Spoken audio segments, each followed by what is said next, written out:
Hello hello hello hello hello बच्चों, कैसे हो आप सब? गुड इवनिंग, कैसे हैं आप सभी? आ जाइए जी, आ जाइए। आप सभी का एक बार फिर से बहुत बहुत स्वागत है। Hello Ambika ji, hello Vidyasagar, hello Chhavi, hello Vaishnavi, hello ji, hello Shivam, Chiku, Akanksha, Monika, Ajiram, Saiba ji, hello Ayesha, hello ji, hello Riyansh, hello Alina, Anil, Soni, Akash, Divya, Rakesh, doctor Anurag, आप सभी का बहुत बहुत स्वागत है। Good evening ji, good evening.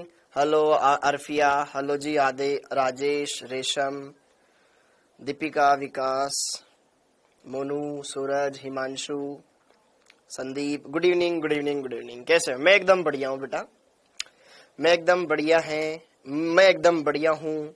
ठीक है, गुड इवनिंग। ओके, आ जाओ जी, आ जाओ। आप सभी का बहुत बहुत स्वागत है। क्या लिख रहा है भाई? आ जाइए, आ जाइए। फ्यूचर डॉक्टर चंचल जी, गुड इवनिंग। कल छुट्टी है? हाँ, कल छुट्टी है सर। आपने कराया नहीं बेटा? करेंगे पापा जी, बोल करेंगे, करेंगे करेंगे, आगे करेंगे। Good evening Ayan, doctor Maggie, hello hello Chetan, good evening. तो बेटा मैं आपको बता दूं, कल सभी विद्यार्थियों को सूचित किया जाता है कि दिनांक 29 जून 2023 को ईद उल जुहा, यही है ना, ईद उल जुहा के उपलक्ष्य में, ठीक है, सार्वजनिक अवकाश की घोषणा की जाती है। तो कल क्या है आपका? हॉलीडे। कल आपका हॉलीडे है, ठीक है, 29 जून को। ओके, फिर उसके बाद से आपकी रेगुलर क्लासेस चलती रहेगी। हाँ जी, good evening, good evening, good evening, good evening. आ जाइए जी, आ जाइए। ओके, हाँ, बैकलॉग सीरीज के बारे में बेटा मुझे कोई आइडिया नहीं है। बैकलॉग सीरीज कहेंगे। हैप्पी बर्थडे बेटा, हैप्पी बर्थडे। ओके, हाँ जी। तो ये सारी चीजें आपको अच्छे से देखनी है। ओके मंजीत, अच्छा, और दूसरी बात, सैटरडे को मेरी क्लास तो होगी, एक्स्ट्रा क्लास सैटरडे को मैं लूंगा, ठीक है, एक्स्ट्रा क्लास लूंगा सैटरडे को। कल परसों ये अपना चैप्टर फिनिश हो जाएगा, फिर सैटरडे को मैं एक्स्ट्रा क्वेश्चंस लगवाऊंगा। इसमें आप 3 घंटे अपन प्रैक्टिस करेंगे सिर्फ, ठीक है। हाँ, ईद उल जुहा, ईद उल जुहा ही तो मैंने बोला, ठीक है, उसकी छुट्टी रहेगी बेटा, ठीक है। राम राम जी, राम राम। हाँ, तो ये बात ध्यान रखेंगे। अब आगे बढ़ते हैं, तो चलिए जी, चलिए अब काम की बात पर आते हैं। आज हम बात करेंगे बेटा इस चैप्टर का लेक्चर नंबर 9। लेक्चर नंबर 9 बहुत बढ़िया होने वाला है, बहुत अच्छा होने वाला है, बहुत ज्यादा समझ के लिए है, बहुत अच्छा है। हाँ जी, तो इसमें अपन क्या क्या करने वाले हैं? इसमें हम बात करेंगे बेटा, टीचर स्लाइड क्यों नहीं मिलती है, आज ही क्यों नहीं मिलती है यार? टीचर स्लाइड आपको आज मिल सकती है, मिल जाती है, लेकिन पूरी की पूरी नहीं मिल पाती है। क्यों? क्योंकि बेटा पार्सर की क्लास छूटती है आपकी 9 बजे 10 बजे, तब तक हमारी टीम घर जा चुकी होती है, ठीक है। अब उनको घर जाने के बाद फिर ऑफिस का काम ऑफिस में रहता है, ठीक है, तो वो फिर अगले दिन आते हैं, फिर आपको अपलोड करवा देते हैं, ठीक है। हाँ जी, तो हमने परिचय देख लिया, विलयन के प्रकार देख लिए, सांद्रता के पद देखिए, विलेयता देख ली, दावाष्पदाब देख लिया, आदर्श अनादर्श विलयन देख लिया, अनुसंख्यक गुणधर्म हम देख रहे थे, उसको देखेंगे और अच्छे से उसको क्लियर करेंगे, उसको अच्छे से क्लियर करेंगे। हाँ जी, हेलो हेलो, सब बच्चों को आवाज आ रही है? संडे को टेस्ट होएगा, बिल्कुल संडे को टेस्ट होएगा, इसीलिए तो मैं पहले आकर के तुम्हें तैयारी करवाऊंगा। नमस्कार जी, नमस्कार। कल छुट्टी है भैया, छुट्टी है। ओके, हाँ जी, तो आज हम क्या करेंगे? अणुसंख्यक गुणधर्म पढ़ेंगे। आज हम क्या करेंगे? अणुसंख्यक गुणधर्म पढ़ेंगे, जिसमें से एक अणुसंख्यक गुणधर्म हम ऑलरेडी पढ़ चुके हैं, वाष्प दाब में आपेक्षिक अवनमन पढ़ चुके हैं। आज हम क्या करेंगे? आज हम पढ़ेंगे बेटा क्वथनांक में उन्नयन, क्वथनांक में उन्नयन, क्वथनांक में उन्नयन, ये हम पढ़ेंगे। फिर दूसरा क्या करेंगे? हिमांक में अवनमन करेंगे। ये 2 टॉपिक पढ़ेंगे, और यकीन मानो बेटा आपने यह 2 टॉपिक पढ़ लिए तो आप काफी हद तक बहुत सारी चीजें जान जाओगे। फिर एक बचेगा परासरण दाब और फिर वॉन्ट ऑफ गुणांक, उसको लास्ट डे में रख लेंगे, ठीक है।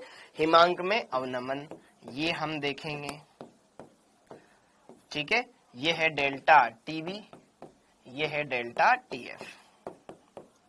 बी मतलब बॉइलिंग, एफ मतलब फ्रीजिंग, फ्रीजिंग का मतलब जमना, बॉइल का मतलब उबलना, ठीक है, तो ये दो बातें आज के लेक्चर में हम डिस्कस करने वाले हैं।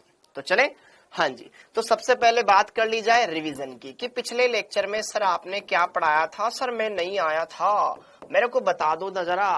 पिछली क्लास में बच्चों हमने ये पढ़ा था कि वाष्प दाब में अवनमन क्या होता है, वाष्प दाब में आपेक्षिक अवनमन क्या होता है, जो कि एक अणुसंख्यक गुणधर्म होता है। और फिर हमने उसके अंदर ये देखा था कि P note minus PS upon P note किसके बराबर होता है, एक्स विलेय, विलेय के मोल प्रभाज के बराबर होता है। किसके, विलेय के मोल प्रभाज के बराबर होता है। वाष्प दाब में आपेक्षिक अवनमन किसके बराबर होता है, वाष्प दाब में आपेक्षिक अवनमन, आपेक्षिक मतलब प्रारंभिक मान के सापेक्ष होने वाली कमी विलेय के मोल प्रभाज के बराबर होती है। और कहीं ना कहीं हम यहाँ पर ये समझ पा रहे हैं कि ये विलेय के मोल प्रभाज है जिनके ऊपर ये भौतिक गुणधर्म डिपेंड कर रहा है, अर्थात ये एक अणुसंख्यक गुणधर्म है। और फिर हमने यहाँ पर क्या देखा था, विलेय के मोल प्रभाज कैसे निकालते हैं, विलेय के मोल बटे विलेय के मोल प्लस विलायक के मोल। ठीक है, तो इसको हमने ऑलरेडी लिखा ही हुआ है, small N upon A capital N plus capital N. और फिर मैंने आपको बोला था अति तनु विलयन, अगर बहुत ज्यादा तनु हो, मतलब मिलाई गई मात्रा बहुत बहुत कम हो, इतू सी हो, ज्यादा कुछ खास ना हो, तो फिर आप इसको अप्रोक्सीमेशन में ये भी लिख सकते हो, small N upon capital N, विलेय के मोल बटे विलायक के मोल।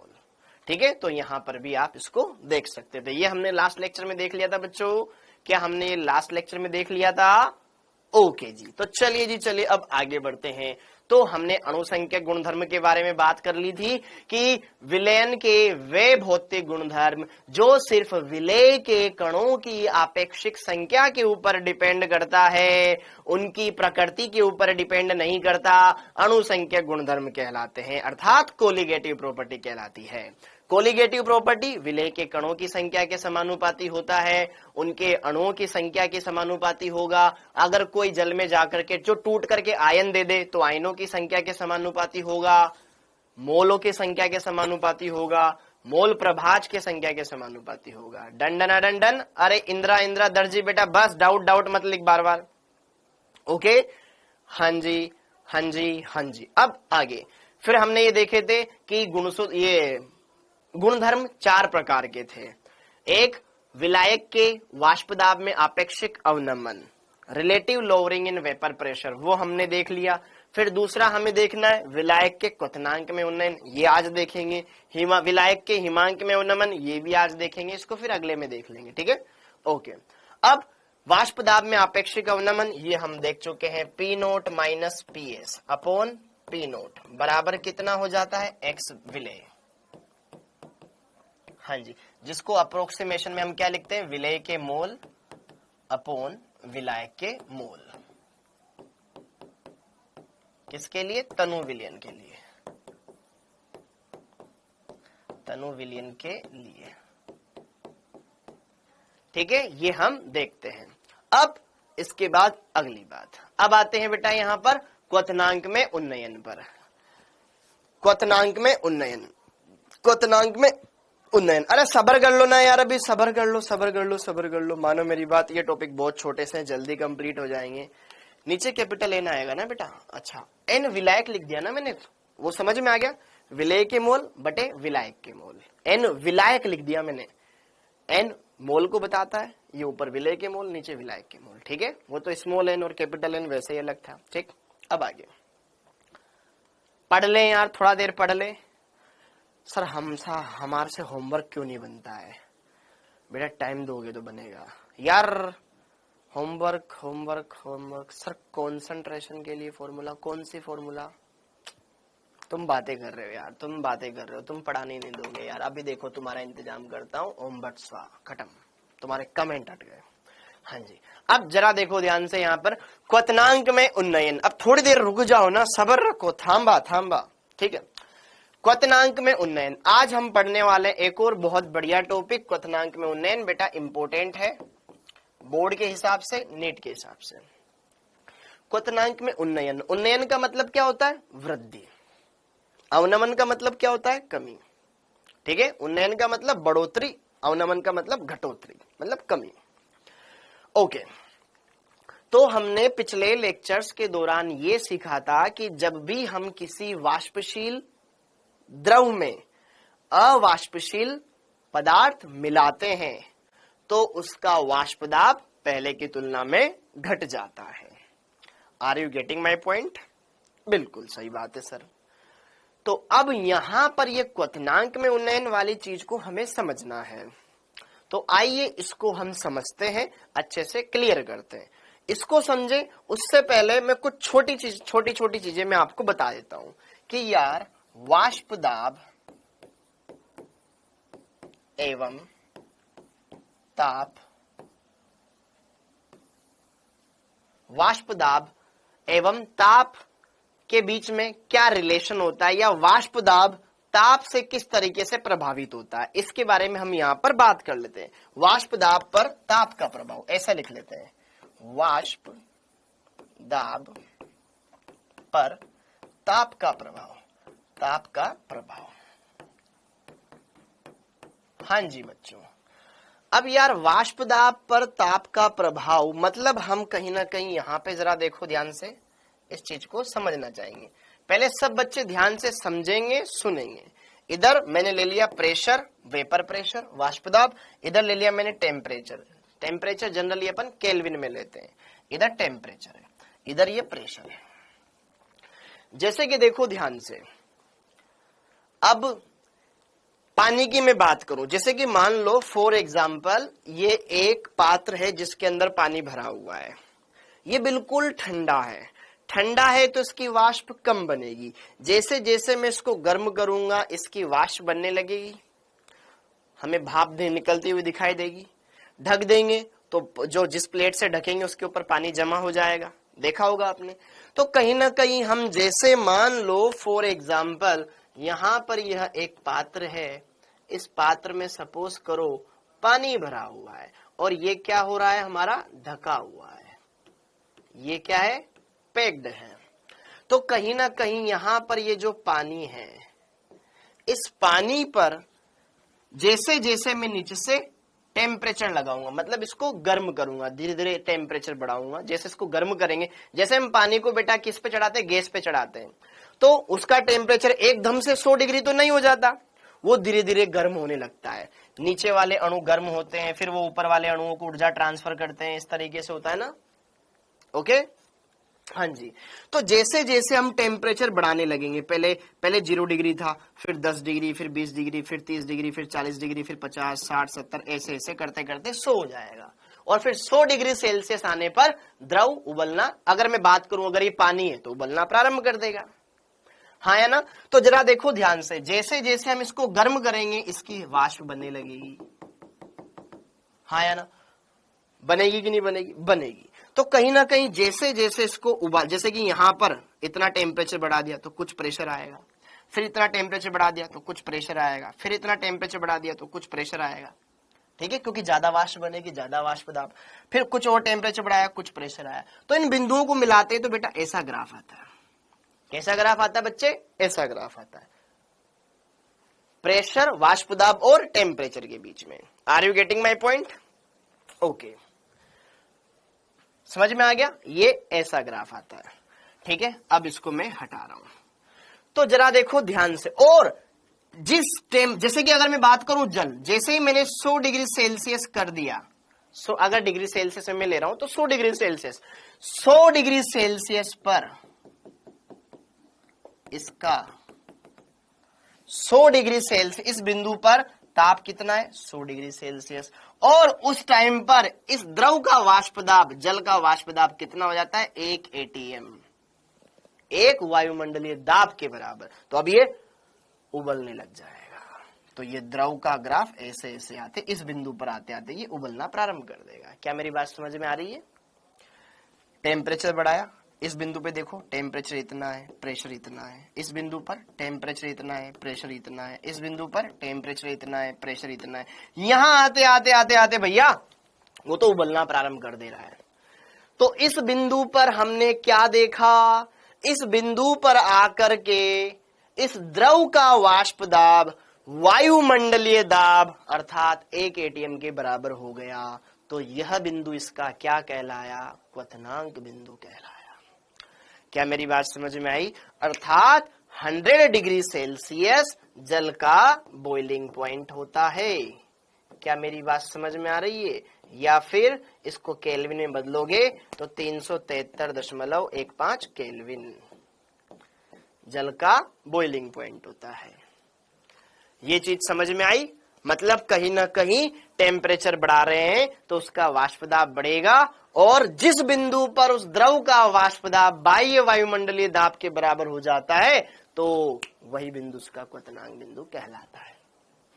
क्या मेरी बात समझ में आई बेटा? तो कहीं ना कहीं ये दाब, वाष्प दाब पर ताप का प्रभाव समझ में आ रहा है तुमको?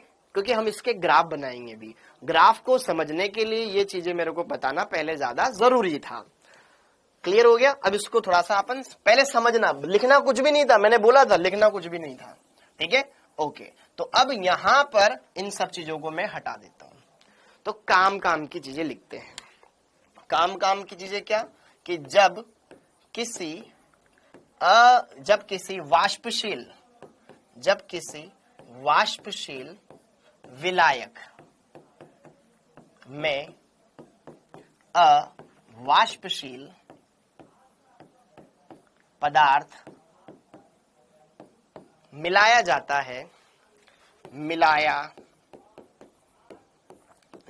है तो परिणामी विलयन के वाष्प दाब में कमी आती है। तो परिणामी विलयन के वाष्प दाब में कमी आती है एवं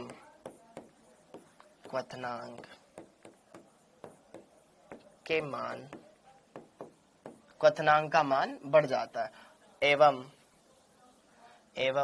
विलयन का क्वथनांक शुद्ध विलायक के क्वथनांक की तुलना में बढ़ जाता है। विलयन का क्वथनांक शुद्ध विलायक की तुलना में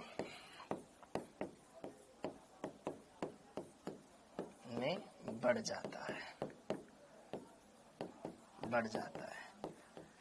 क्वथनांक में यही वृद्धि क्वथनांक में उन्नयन कहलाती है। क्वथनांक में उन्नयन कहलाती है। पहले तो इन चीजों को लिख लो, ठीक है। अब अपन आगे की बात पर आते हैं। मतलब फील तो आए ना, पहले फील आ रही है। क्वथनांक में उन्नयन कहलाती है, एलिवेशन इन बॉइलिंग पॉइंट, ठीक है, ओके। अब आती है अगली काम की बात। हमने ये देख लिया, अच्छे से देख लिया। अब जैसे कि माना शुद्ध विलायक के बारे में बात कर लेते हैं। माना शुद्ध विलायक का क्वथनांक, अच्छा रुक जाओ, पहले एक परिभाषा लिखा दूं मैं तुम्हें, छोटी सी परिभाषा लिखा दूं बेटा, ठीक है, ताकि आपके मन में ये डाउट नहीं रहे कि यार क्वथनांक बिंदु क्या है। क्वथनांक बिंदु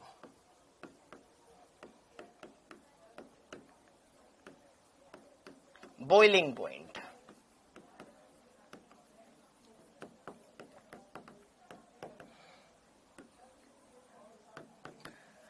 पहले तो हम ये समझते थे कि सिर्फ जब ना द्रव गैस में बदल जाए तो वो तापमान, मतलब या फिर जिस ताप पर कोई द्रव उबलता है, ठीक है ना, वो अपन बोल देते हैं क्वथनांक बिंदु। लेकिन ये अधूरी है। अब वास्तव में क्या होता है कि जिस तापमान पर द्रव की वाष्प का दाब वायुमंडलीय दाब के बराबर हो जाए तो उस बिंदु को हम क्या बोलते हैं? क्वथनांक बिंदु बोलते हैं, ठीक है।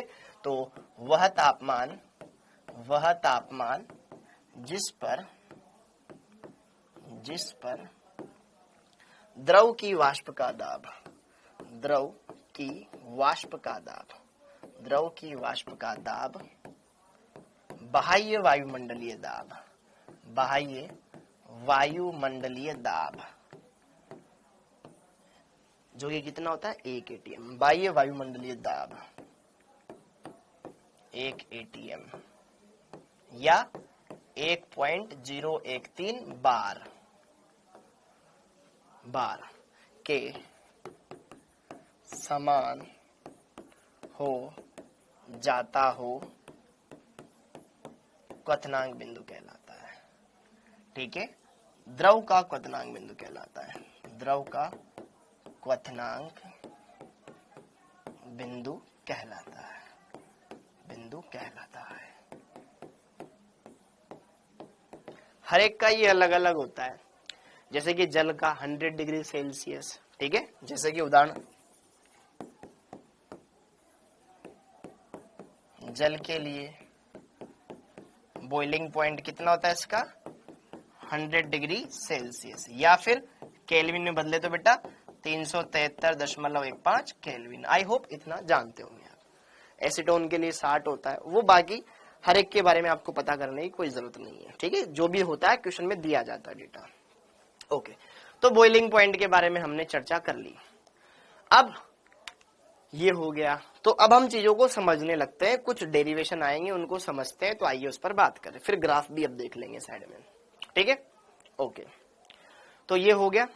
तो अब हम बात करते हैं कि जैसे कि मान लो कि मेरे पास कोई एक शुद्ध द्रव है, उस शुद्ध द्रव का मैं कुछ ना कुछ क्वथनांक बिंदु मान लूंगा, और फिर जब विलयन बना उस विलयन का कुछ ना कुछ क्वथनांक बिंदु मान लूंगा, तो उन दोनों का अंतर वही है क्वथनांक में उन्नयन, जो हमें देखना है। ठीक है, हाँ जी, समझ में आ रहा है। माना किसी द्रव का शुद्ध, या वाष्पशील द्रव कर लेना, वाष्पशील द्रव का शुद्ध अवस्था में क्वथनांक बीपी कितना है, शुद्ध अवस्था में क्वथनांक टी नोट बी है, टी नोट बी। नोट कब लगा रहे अपन, शुद्ध अवस्था में, टी नोट बी है। ठीक है, एवं विलयन का क्वथनांक कितना, टीबी मान लिया। विलयन जब हमने बाद में कुछ मिलाया, समझ में आया। ओके, हाँ जी, तो अभी अभी हमने यहां पर सबसे पहले ये देखा था कि जब हम किसी वाष्पशील द्रव के अंदर कुछ मात्रा में हम क्या मिलाते हैं, अवाष्पशील पदार्थ मिला देते हैं, तो उसके वाष्प दाब में कमी आ जाती है, वाष्प दाब कम आ गई तो क्वथनांक बढ़ गया। तो यार यहां पर पहला इतना था, बाद में इतना हो गया, तो यार यहां पर इन दोनों का अंतर क्वथनांक में उन्नयन। अतः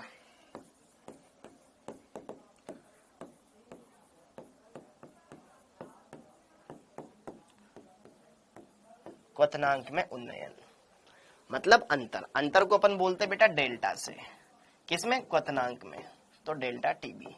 ये किसके बराबर आ जाएगा कि भैया पहले इतना था बाद में इतना हो गया, तो बाद वाले में से कम वाला पहले वाला घटा देंगे, ये आ गया क्वथनांक में उन्नयन।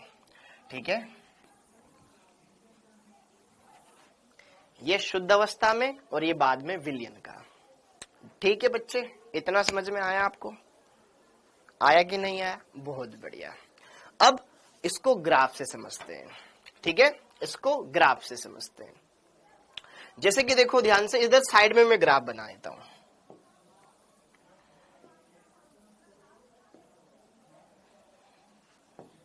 इधर लिया मैंने वाष्प दाब, इधर मैंने लिया ताप, या फिर बीच में बना देता हूं ना, अब कुछ तो लिखना ही नहीं है मेरे को इसमें। ठीक है,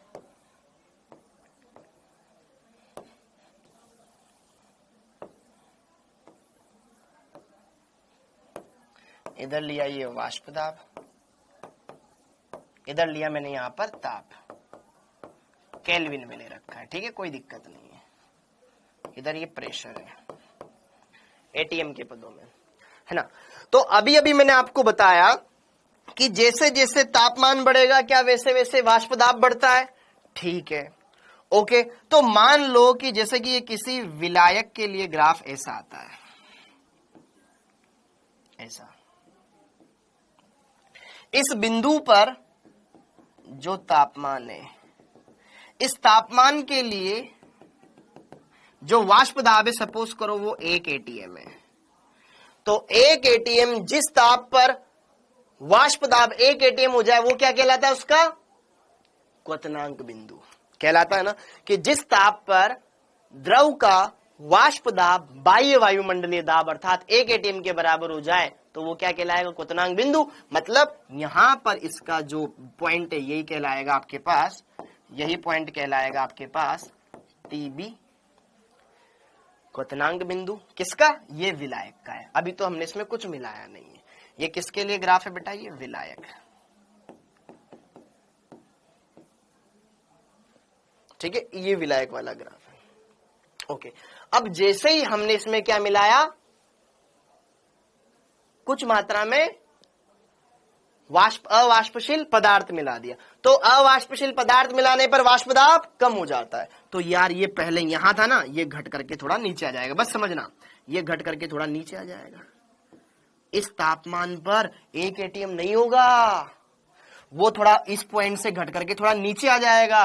तो मुझे अगर वापस से इस पॉइंट को ऊपर लेकर आना है, जो वाष्प दाब अभी कम है, तो मतलब मुझे और प्रेशर और टेम्परेचर देना पड़ेगा, और टेम्परेचर देना पड़ेगा, तब जाकर के वो यहां पर आएगा। मतलब ये बिंदु घट करके यहां आ जाएगा। मतलब यहां पे पहले 100 डिग्री सेल्सियस पर, जैसे कि बात करें पानी के लिए, 100 डिग्री सेल्सियस पर 1 एटीएम हो गया, तो अब वो 100 पर नहीं होगा, नीचे आ जाएगा, 100 पर कम हो जाएगा। अगर मैं 80 पे बात करूं, इस टेम्परेचर पे बात करूं, तो वो यहां आ जाएगा। इस टेम्परेचर पे बात करूं तो यहां आ जाएगा। सब पे नीचे आ जाएगा। पहले की तुलना में ग्राफ नीचे खिसक जाएगा। ठीक है, और फिर हम एक और दूसरा ग्राफ बनाएंगे, और दूसरा ग्राफ सेम इसी कलर का बनाता हूं। ठीक है, तो वो ये रहा, ये विलियन का ग्राफ। पहले की तुलना में मान नीचे आ जाएंगे, पहले की तुलना में मान नीचे शिफ्ट हो जाएंगे, इस तरीके से। तो यहां पर अब इस ग्राफ के लिए इस बिंदु पर, इस ताप पर ये 1 एटीएम आ रहा है। तो कहीं ना कहीं ये विलियन के लिए बेटा, ये विलायक का ग्राफ है, ये विलियन का ग्राफ है। तो कहीं ना कहीं हर एक बिंदु पर वाष्प दाब घट गया, मुझे यहां तक लेकर आने के लिए और गर्म करना पड़ा। तो यहां पर ये तो है आपका शुद्ध अवस्था में टी नोट बी लगा लेना, ये तो शुद्ध अवस्था में था ना। और जब विलियन बनाया तो फिर फाइनली इसका क्वथनांक बिंदु यहां पर आया, टीबी। समझ में आया? ये किसका? विलियन का क्वथनांक, विलियन का बॉइलिंग पॉइंट, और ये विलायक का बॉइलिंग पॉइंट। इन दोनों का अंतराल यहां से लेकर के यहां तक का यही है आपका डेल्टा टीबी। क्या मेरी बात समझ में आ रही है? ग्राफ समझ में आया बेटा? कैसे हमने बनाया कि यार मुझे ना इस पॉइंट पर जाना है, 1 एटीएम के बराबर आना था, तो पहले तो वो इस तापमान पर आ गया 1 एटीएम, तो ये हो गया इसका क्वथनांक बिंदु। जैसे मैंने इसमें कुछ मिलाया, वाष्प दाब घट गया। ठीक है, तो वाष्प दाब घट गया, तो यहाँ पे जिस तापमान पहले 100 डिग्री सेल्सियस पर ही आ रहा था, अब नहीं आएगा, थोड़ा इसको और गर्म करो। मैंने इसको सपोज करो जैसे कि जल है, जल 100 डिग्री सेल्सियस पे उबल जाता है।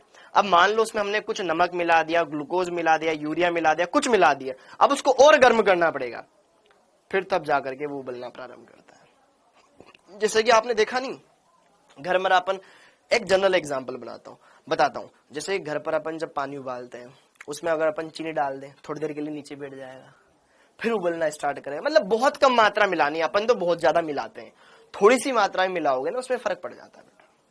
ठीक है, ओके, तो वही है, आपको और गर्म करना पड़ेगा। तो ये अंतराल ही कहलाता है डेल्टा टीबी। अब नोट कर लो इसको। क्या मेरी बात समझ में आ गई? तो यह वाली बात है, यह वाली बात है। तो आप ये समझ पा रहे हो, जितना वाष्प दाब में कमी होगी उतनी इधर वृद्धि हो रही है। जितनी इधर कमी होगी उतनी इधर, मान लो वाष्प दाब जिस दर से घट रहा होगा ना, क्वथनांक उस दर से बढ़ेगा, क्योंकि दोनों एक दूसरे के व्युत्क्रमानुपाती होते हैं। वाष्प दाब घटेगा तो क्वथनांक बढ़ेगा।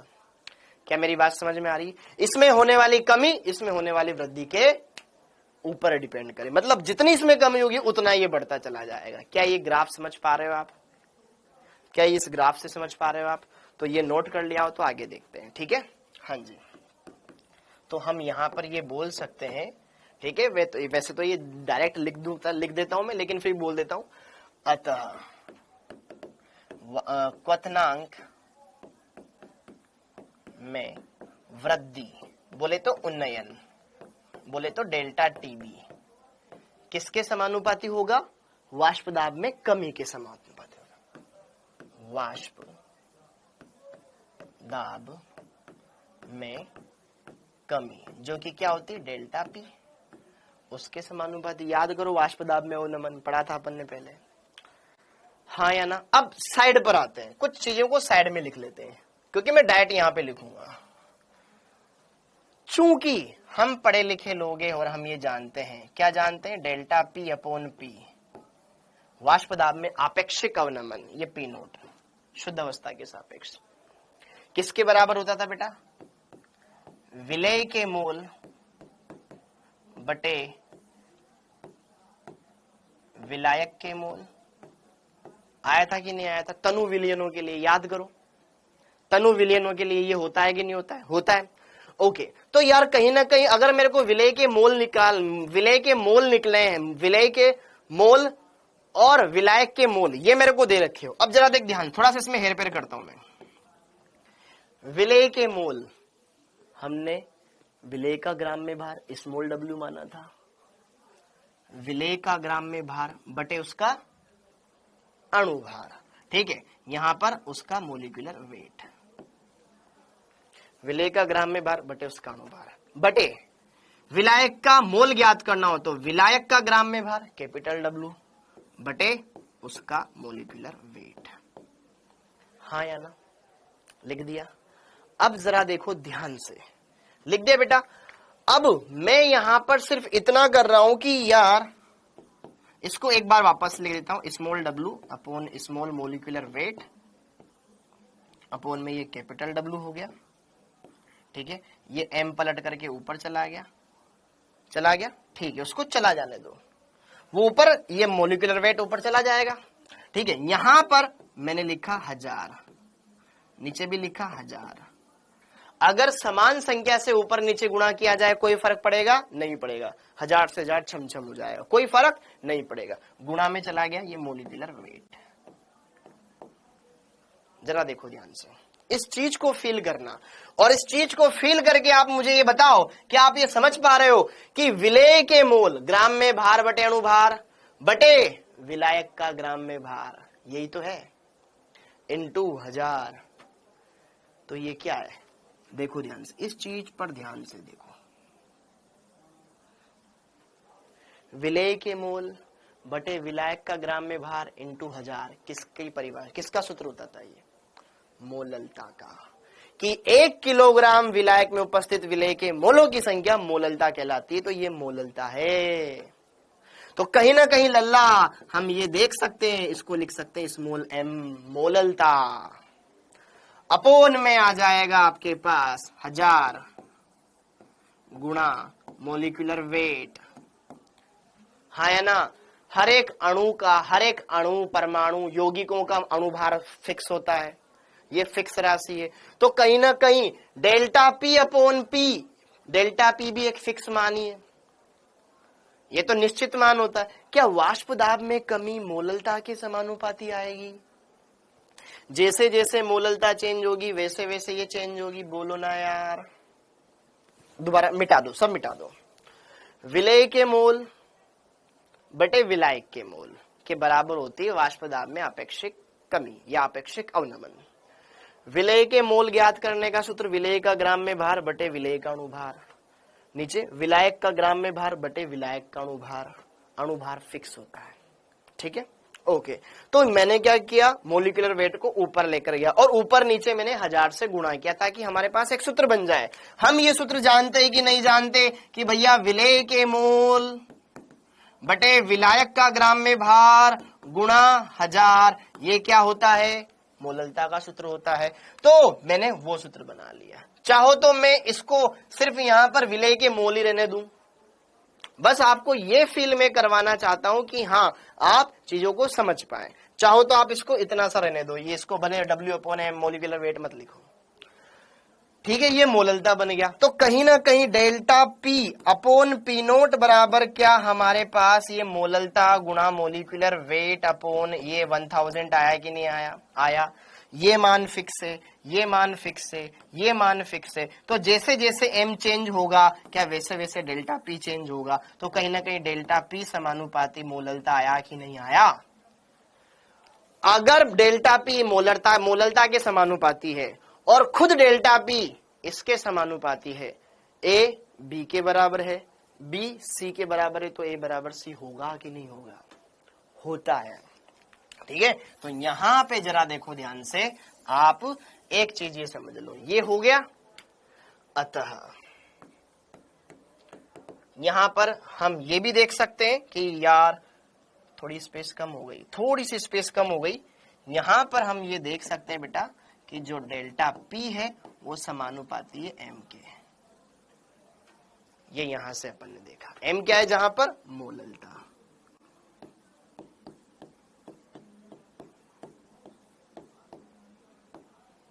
ठीक है, तो अर्थात ये किसके समानुपाती हो जाएगा, स्मॉल m के।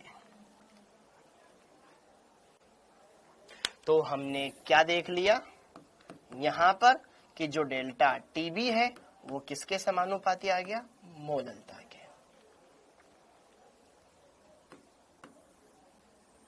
एनसीईआरटी में डायरेक्ट लिखा हुआ है कि तनु विलयनों के लिए, ठीक है, तनु विलयनों के लिए क्वथनांक में होने वाला उन्नयन विलेय की मतलब विलयन की मोललता के समानुपाती होता है। तो कहीं ना कहीं हमने ये खुद यहां पर सॉल्व करके निकाला और मैंने ये बोला कि यहां पर जो मोललता है, मोललता कैसे निकालते हैं, विलेय के मोल। तो मोललता कहीं ना कहीं विलेय के मोल के ऊपर डिपेंड कर रही है, मोललता कहीं ना कहीं विलेय के मोल के ऊपर डिपेंड कर रही है। ये क्या है, सांद्रता है। सांद्रता क्या बताती है कि यार किसी विलयन में विलेय कितना घुला हुआ है। तो कहीं ना कहीं यह गुणधर्म विलेय के आपेक्षिक संख्या के ऊपर डिपेंड कर रहा है कि विलेय कितना है। जितनी ज्यादा सांद्रता उतना ज्यादा उन्नयन। मान लो आपने थोड़ा, जैसे कि आप देखो, आपने शक्कर के उबलते हुए पानी में शक्कर के 2 दाने डाले, कोई फर्क पड़ेगा, नहीं पड़ेगा। आपने आधी चम्मच शक्कर डाली, थोड़ी देर नीचे बैठ जाएगा। आपने 1 चम्मच शक्कर डाली और नीचे बैठ जाएगा, मतलब आपको और गर्म करना पड़ेगा। आपने 2 चम्मच शक्कर डाली और ज्यादा गर्म करना पड़ेगा। मतलब कहीं ना कहीं हम ये समझ पा रहे हैं कि जितना ज्यादा विलेय मिलाएंगे क्वथनांक में उतना ज्यादा वृद्धि होगी, वो और लेट उबलना प्रारंभ करेगा, और ज्यादा टेम्परेचर चाहिएगा। तो यहां पर जितना ज्यादा विलेय की सांद्रता आएगी मोललता के पदों में, उतनी ज्यादा यहाँ पर क्वथनांक में उन्नयन देखने को मिलेगा। क्या ये बात समझ में आ गई। तो हम ये बोल सकते हैं, अतः तनु विलयनों के लिए क्वथनांक में उन्नयन विलयन की मोललता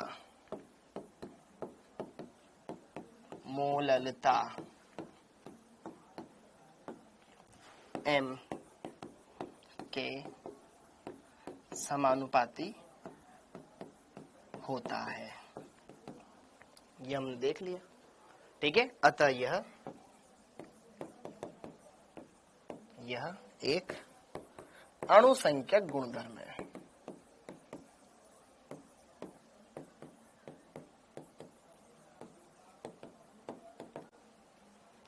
हाँ जी, क्या ये बात क्लियर हो गई बेटा,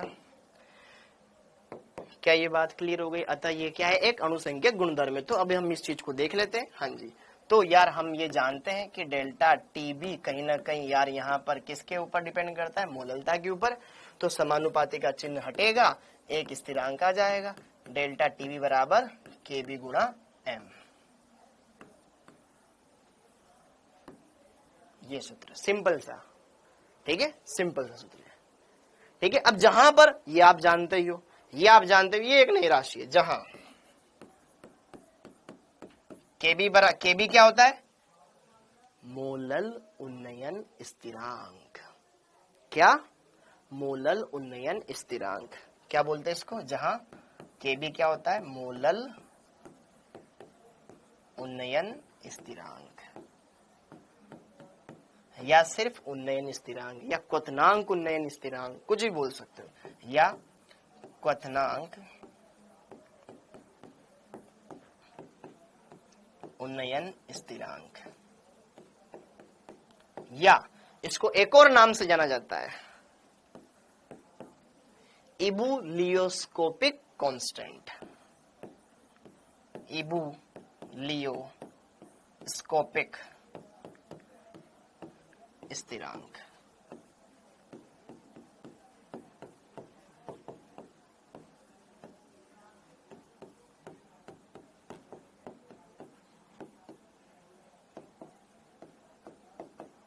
ये होता है, तो डेल्टा टी बराबर होता है बेटा सिंपल सा केबी गुणा एम, जहां पर एम क्या है, मोललता है, डेल्टा टीबी क्या है, ये सारी चीजें आप ऑलरेडी जानते हो, तो मुझे नहीं लगता है कि इसमें कुछ चीजें आपको बताने की जरूरत है।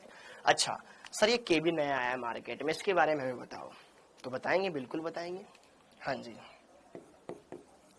तो क्या इस समीकरण से मैं ये लिख सकता हूं बेटा, केबी बराबर डेल्टा टीबी अपॉन एम, लिख सकता हूं, डेल्टा टीबी अपॉन एम। अच्छा केबी, सर केबी एक नियतांक है, हाँ, तो क्या इसका कुछ मान होता है, जैसे कि गैस नियतांक का मान होता है, अवोगाद्रो संख्या का मान होता है, इसका कुछ मान होता है फिक्स, हाँ फिक्स तो होता है, लेकिन हर एक विलायक के लिए अलग अलग, जल के लिए अलग होता है, ग्लूकोज के जल के लिए अलग होता है, पेट्रोल के लिए अलग होता है, एसीटोन के लिए अलग होता है, बेंजीन के लिए अलग होता है, अलग अलग होता है, लेकिन फिक्स होता है, ठीक है, हाँ जी। जहां केबी का मान विलायक, भाई कौन सा विलायक लेते हैं उस पर डिपेंड करता है, विलायक पर निर्भर करता है, निर्भर करता है। अच्छी बात है, केबी का मान विलायक के ऊपर डिपेंड करता है, कौन सा विलायक आप ले रहे हो, ठीक है, ये सबका डेटा आपको क्वेश्चन में दिया जाता है, ठीक है।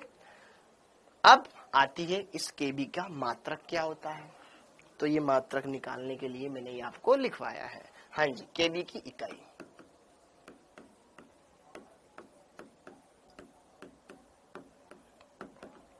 इकाई। तो अभी हमने देखा, चूंकि केबी बराबर क्या होता है बेटा, delta TB upon M, delta TB क्या है, क्वथनांक में उन्नयन, मतलब कहीं ना कहीं तापमान ही, और तापमान की इकाई क्या होती है, केल्विन या डिग्री सेल्सियस, या तो केल्विन होती है या डिग्री सेल्सियस होती है। नीचे क्या है, मोललता, मोललता का मात्रक क्या होता है, मोल पर किलोग्राम, मोल पर किलोग्राम, मोल पर किलोग्राम। तो जरा देखो ध्यान से, यहां पर मैं डिग्री सेल या इसका मात्रक क्या लिखूं बेटा, या तो डिग्री सेल्सियस या केल्विन, हाँ है ना, बटे में इसका मात्रक मोल प्रति किलोग्राम, इंग्लिश में लिख दूं मोल प्रति किलोग्राम होता है। तो जरा देखो ध्यान से, ये किलोग्राम पलट के ऊपर चला जाएगा, तो यहां पर हमारे पास दो मात्रक आएंगे, एक डिग्री सेल्सियस केल्विन मोल नीचे रह गया, degree Celsius kelvin mole inverse, ऐसे लिख सकता हूं, या फिर केल्विन के पदों में लिख लो, केल्विन किलोग्राम मोल इनवर्स, आपको जो अच्छा लगे वो मात्रक याद रखना है, पर याद रखना है, ठीक है। केबी का मात्रक कैसे निकाला, ताप का मात्रक बटे मोललता का मात्रक, ताप का मात्रक क्या होता है बेटा, या तो डिग्री सेल्सियस या केल्विन, ठीक है, बटे में मोललता का मात्रक मोल प्रति किलोग्राम होता है। तो यार आप केल्विन में लिखना चाहो, डिग्री सेल्सियस में लिखना चाहो वो लिख सकते हो, केल्विन में लिखना चाहो वो लिख सकते हो, दोनों सही है, दोनों सही है, किसी में कोई दिक्कत नहीं है, ये हो जाएगा, ओके क्लियर है? तो आपको मात्रक भी पता होना चाहिए। अगला, अब Kb हम किसी भी विलायक के लिए ज्ञात कर सकते हैं, जैसे कि जल के लिए ज्ञात करना हो, एसीटोन के लिए बात करनी हो, बेंजीन के लिए बात करनी हो, ज्ञात कर सकते हैं। और वो कैसे? इसका एक रिलेशन होता है। हाँ जी, Kb से संबंधित सूत्र, दो सूत्र है बेटा, Kb से संबंधित दो सूत्र है जो ध्यान रखने, ऐसे ही सेम हमारे आगे भी आएंगे। पहला सूत्र, Kb बराबर होता है R T note B square into capital M upon में 1000 डेल्टा H वाष्पन, डेल्टा H वाष्पन। हर एक चीज मैं आपको तसल्ली से बताऊंगा, अच्छे से बताऊंगा, घबराओ मत। Kb का मान इस सूत्र से ज्ञात किया जाता है। हमें ज्ञात नहीं करना है, हमें क्वेश्चन में ऑटोमेटिक दिया जाता है। लेकिन कभी कभी बहुत सी बार आपको क्वेश्चंस ऐसे भी देखने को मिलेंगे जहां पर आपको ये सूत्र लगाना पड़े। बहुत ही रेयर, बहुत ही दुर्लभ है कि आपको लगाना पड़े, आपको दिया जाएगा। Kb बराबर क्या होता है? R T note B square into capital M upon में 1000 गुना डेल्टा H वाष्पन। अब ये क्या क्या चीजें, सारी चीजें बताऊंगा। ओके, और एक सूत्र और होता है, ठीक है, या तो आप वाष्पीकरण की एंथैल्पी के रूप में लिखो या गुप्त ऊष्मा के तौर पे लिखो, R T note B square upon में 1000 LV। ये सूत्र होता है इसके, या तो ये लगाओ या वो लगाओ, जो मान दे रखा है उसके आधार पर देख लो। फिजिकल केमिस्ट्री में बस फॉर्मूले हैं, ये फॉर्मूले आपने पढ़ लिए तो आपका बेड़ा पार हो जाएगा। अब देखो ध्यान से, जहां R क्या होता है बेटा? गैस नियतांक। R क्या होता है? गैस नियतांक। अब गैस नियतांक R का मान क्या होता है? जैसे कि देखो 8.314 joule kelvin inverse mole inverse, joule के पदों में ये मान। कैलोरी के पदों में पूछा जाए तो 2 calorie kelvin inverse mole inverse, ये कैलोरी के पदों में मान, ठीक है। अगला, लीटर एटीएम के पदों में पूछा जाए तो 0.082 litre ATM kelvin inverse mole inverse. ये 3 मान होते हैं R के। क्वेश्चन में देखना पड़ेगा कि हमें किस में चीजों को रखना है। अपने ज्यादातर ये वाला काम आएगा, लीटर एटीएम वाला, क्योंकि दाब आता है हमारे इस चैप्टर में, दाब का मात्रक अपन लीटर लेते हैं, तो हमारे ज्यादातर ये काम आएगा, ठीक है, ध्यान रखना। ये दूसरे चैप्टर में काम आएगा, ठीक है, तो इनके बारे में ध्यान रखिएगा। तो ये R के बारे में बात हो गई बेटा। T नोट B स्क्वायर, ठीक है, जहां में ये चल रहा है। अब आगे देखो, T नोट B शुद्ध अवस्था में विलायक का, B मतलब बॉइलिंग पॉइंट, शुद्ध अवस्था में, शुद्ध अवस्था में विलायक का क्वथनांक का बॉइलिंग पॉइंट। हाँ जी, M अणुभार, विलायक का अणुभार, विलायक का अणुभार, ठीक है। हाँ जी, ऊपर लिख देता हूं, डेल्टा H, डेल्टा H वाष्पन, ये वाष्पन की एंथैल्पी क्वेश्चन में दे रखी होगी।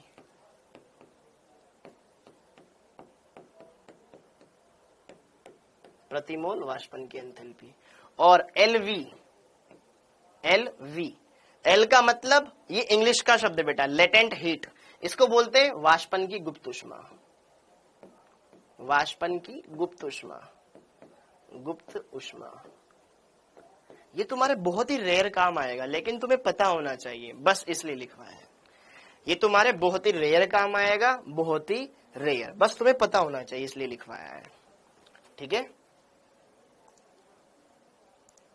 हाँ जी, तो अब जरा देखो ध्यान से, हमने Kb के बारे में सारी बात कर ली है। हर एक चीज को क्लियर कर लिए, अच्छे सारी चीजों को तो एक बार फटाफट से रिवाइज कर लेते हैं, फिर क्वेश्चन कर लेंगे। तो जरा देखो ध्यान से, हमने ये देखा कि यार क्वथनांक में होने वाला उन्नयन मोललता के समानुपाती होता है, समानुपाती चिन्ह हटेगा, फिर वहां पर के भी एक स्थिरांक आएगा, तो हमारा सूत्र बन गया डेल्टा टीबी बराबर क्या हो गया, के बी गुणा एम, जहां पर के बी क्या होता है, मोलल उन्नयन स्थिरांक, या उसको बोलते हैं इबुलियोस्कोपिक कांस्टेंट। अगली बात, उसका मात्रक क्या होता है, केल्विन किलोग्राम प्रति मोल या केल्विन किलोग्राम मोल इनवर्स। क्या ये बात क्लियर हो गई? ओके, जिसके दो अलग अलग सूत्र होते हैं, ठीक है, R T naught B square into M upon 1000 delta H V, और दूसरा होता है R T naught B square upon 1000 L V. खत्म बात, ये सूत्र होते हैं, खत्म, कंप्लीट। ठीक है, अब एक क्वेश्चन लगा लेते हैं, क्वेश्चन क्या दे रखा है, हाँ जी, ताकि आपका ये topic hand to hand complete हो जाए। ध्यान से समझिएगा, कोई जल्दीबाजी नहीं दिखानी है, जब एक यौगिक x, कोई x यौगिक है जिसका 6 ग्राम 100 ग्राम पानी में घोला गया है, मतलब 6 ग्राम को 100 ग्राम में डाला गया। अब 100 ग्राम के सामने 6 ग्राम की क्या औकात, ठीक है, वैसी बात। तो क्वथनांक में उन्नयन कितना होता है, इतना सारा क्वथनांक बढ़ जाता है, 0.52 डिग्री सेल्सियस। x का अणुभार क्या होगा, k का मान दे रखा है तुम्हें, ओके, आओ चलिए बात करें। हाँ जी, लिख लो भैया, लिख लो।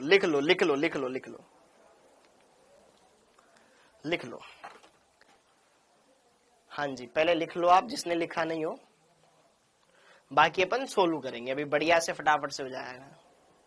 सूत्र हमें एक ही लगाना जिसमें काम हो जाएगा, ठीक है। हाँ जी, पीछे वाली स्लाइड दिखा दी बेटा, लिख लो आराम से, लिख लो।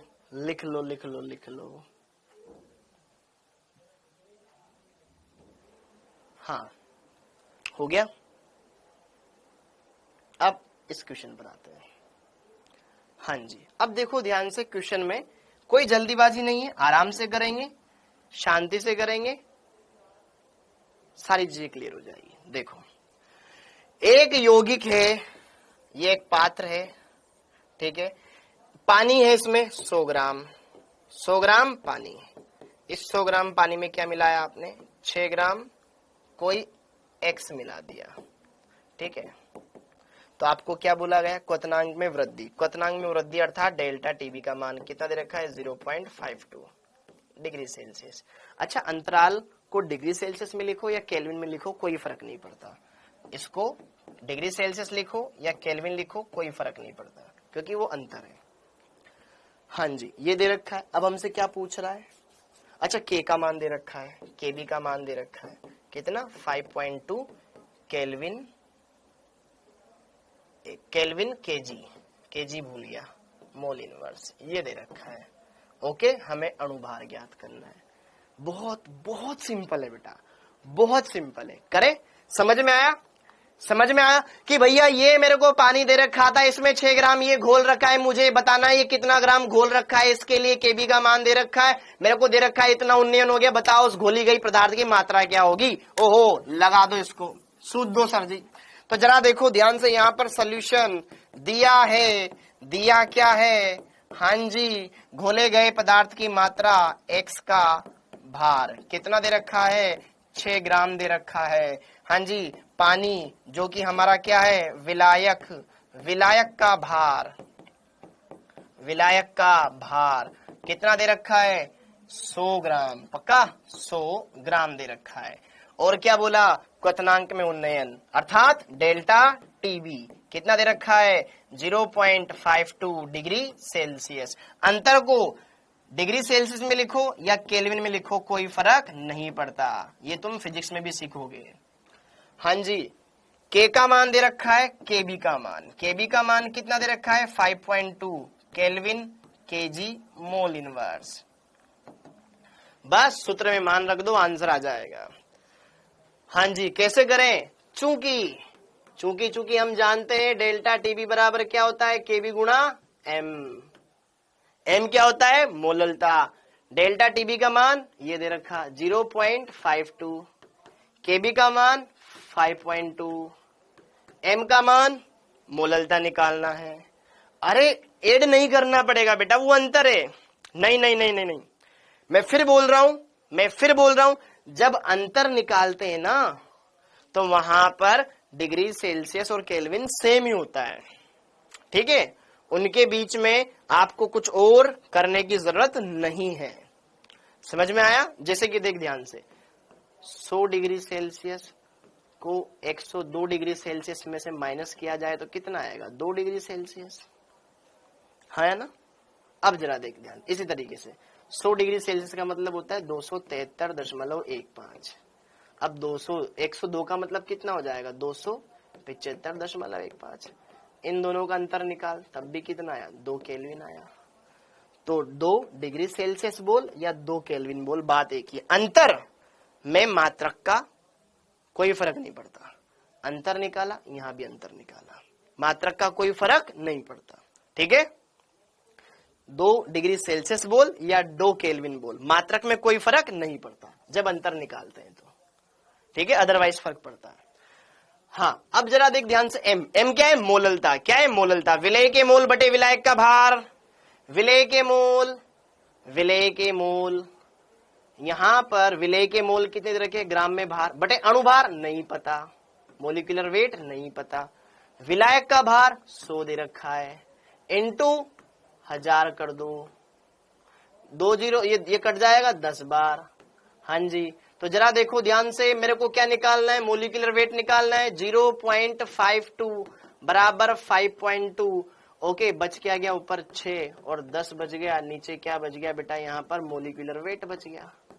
तो मोलिकुलर वेट को इधर ले जाओ, इसको इधर लेके आ जाओ, काम हो गया। हाँ जी, तो मोलिकुलर वेट इधर आ गया, तो ये 5.2 इंटू 6 गुणा 10 बटे में 0.52। सिंपल तरीके से आ गया होगा आंसर, तो दिख भी रहा होगा बहुत सारों को। 60 आएगा क्या यार? 60 तो नहीं लग रहा है यार, 60 कहाँ लग रहा है इसमें, ठीक है, क्योंकि ये 0.52 है और ये 5.2 है। तो दशमलव हटाओगे, ऊपर 2 जीरो लगाओगे, बिल्कुल बेसिक तरीके से। दशमलव हटाओ, नीचे 1 जीरो लगाओगे, ठीक है। तो 1 जीरो से 1 जीरो छमछम, 52 से 52 छमछम, ये कितना हो गया? 600 ग्राम मोलिकुलर वेट आ गया। 600 आया यार, 600 आया, 600। हाँ जी, 600। अगर यहां पर 5.2 की बजाय 0.52 होता, अरे सुनो तो सही, अगर यहां पर 5.2 की बजाय 0.52 होता तो आंसर मैच कर जाता, 60 आ जाता। क्या मेरी बात समझ में आ रही है? प्रिंटिंग मिस्टेक है, या तो यहां मिस्टेक है, यहां मिस्टेक है। अब अपन क्या कर लेते हैं बेटा, यहां पे चेंज कर लेते हैं, ठीक है। यहां पे इसको कर लो 0.52 करो यार, इसको 0.52 से होएगा, ठीक है, कोई बात नहीं। अपन ने जैसा देखा वैसे करा। 5.2 ग्राम के लिए 0.52 होएगा, ये आएगा बेटा यहां पर 0.52। इसको रखेंगे तो आंसर मिल जाएगा, ठीक है। अगर ये 0.52 है तो अपन यहाँ पे 0.52 कर लेते, फिर खट खट खट खट 16 हो जाता ना, इतनी मेहनत नहीं करनी पड़ती है। हाँ जी, ये मेरे पास ये उड़ गया बस। हाँ जी, यहाँ पर 0.52 रखा, ये छम छम, ठीक है, ये गायब। हाँ जी, ठीक है, 1 बराबर कितना आ गया?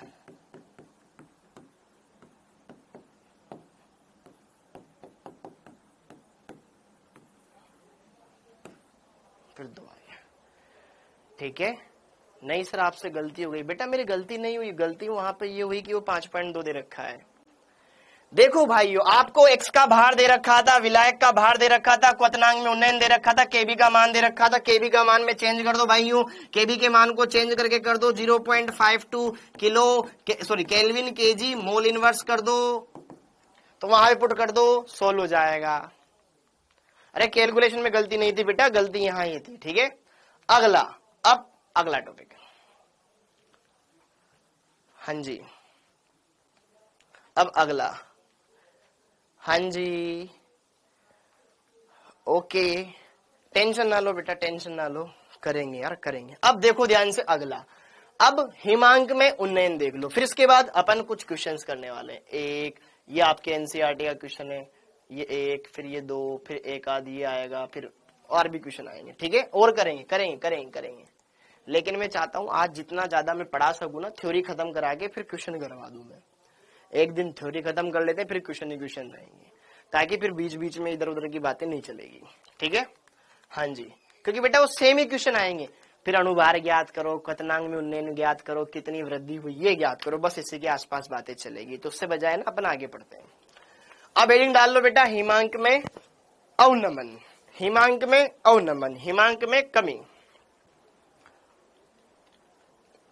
जैसे कि आपको बताता हूं, आप सबने मटका कुल्फी खाई होगी, मैंने पहले ही बताया है, मटका कुल्फी खाई होगी। या फिर अपन बात करें जैसे कि जो ठंडे प्रदेश होते हैं, जैसे कि सर अपन तो नहीं है ठंडे इलाके वाले, जैसे कि अपन बात करें इंग्लैंड हो गया, बहुत ऐसे ऐसे देश होते हैं जहां पर बहुत ज्यादा ठंड पड़ती है, वहां पर ठंडी पड़ती है, सर्दी वर्दी गर्मी पड़ती है तो ज्यादा 20 डिग्री सेल्सियस 22 डिग्री सेल्सियस से ज्यादा टेम्परेचर होता नहीं है। वहां पे ठंड के समय पे बर्फ जम जाती है, पानी जम जाता है, सब जम जाता है, यहाँ तक कि पेट्रोल भी जम जाता है, ठीक है, कूलेंट वगैरह गाड़ियों के अंदर ये बहुत सारी चीजें जम जाती है। तो फिर उनकी गाड़ियां कैसे चलेगी, है ना। तो वहां पर क्या किया जाता है कि भैया इतने लो टेम्परेचर में भी हमारी गाड़ी के अंदर जो लिक्विड भरा हुआ है वो लिक्विड ही रहे, उसके लिए वो क्या करते हैं, उसमें एथिलीन ग्लाइकोल मिलाते हैं।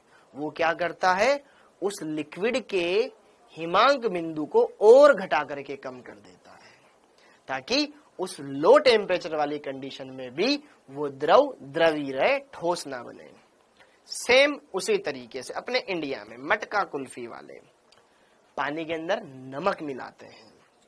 नमक मिलाने से क्या होता है कि जो पानी 0 डिग्री सेल्सियस पर जम जाना चाहिए था वो उस पर नहीं जमता है, वो उसका फ्रीजिंग पॉइंट और कम हो जाता है। और जब वो उसके अंदर वो कुल्फियां डालेगा तो कुल्फियां बहुत कम टेम्परेचर के अंदर उसमें रहती है। इससे क्या होगा कि कुल्फियां पिघलेगी नहीं, पानी के अंदर है, सेफ है। वो पानी कैसा है, 0 डिग्री से भी लो टेम्परेचर वाला, मतलब बहुत ठंडा पानी है। तो कहीं ना कहीं उस लो टेम्परेचर को मेंटेन करने के लिए हमने बाहर से नमक डाला, क्योंकि नमक अवाष्पशील पदार्थ है, उसकी वाष्प बनती नहीं है, वाष्प बनेगी नहीं तो वाष्प दाब घट जाएगा, वाष्प दाब घट गया क्वथनांक बढ़ गया और हिमांक घट जाता है, हिमांक बिंदु और नीचे आ जाएगा। तो जरा देखो ध्यान से, यहां पर सबसे पहले अपन लिख लेते हैं, ठीक है। हिमांक में अवनमन, तो जब किसी वाष्पशील द्रव में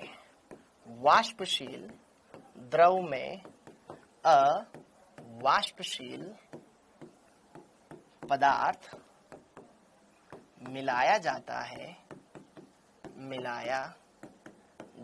है तो वाष्प दाब में कमी आ जाती है, जिससे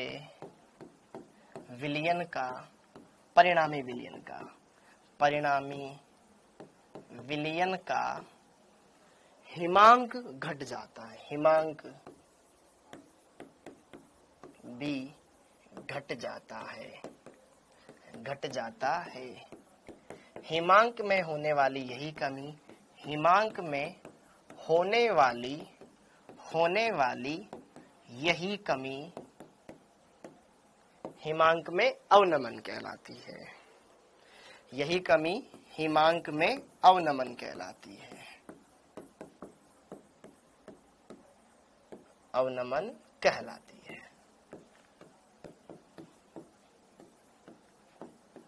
एक बार नोट डाउन कर लो, हिमांक में अवनमन, depression in freezing point, short में डेल्टा टी एफ, एफ का मतलब फ्रीजिंग, जमना, डेल्टा का मतलब अंतर, टी का मतलब टेम्परेचर।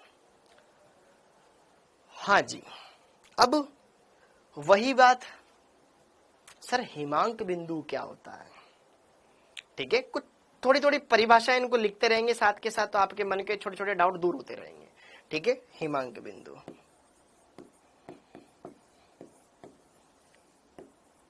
इसको जमाव बिंदु भी बोलते हैं। ठीक है, क्योंकि इस पर क्या होता है, द्रव जमना प्रारंभ करता है इस बिंदु से। हिमांक बिंदु, फ्रीजिंग पॉइंट,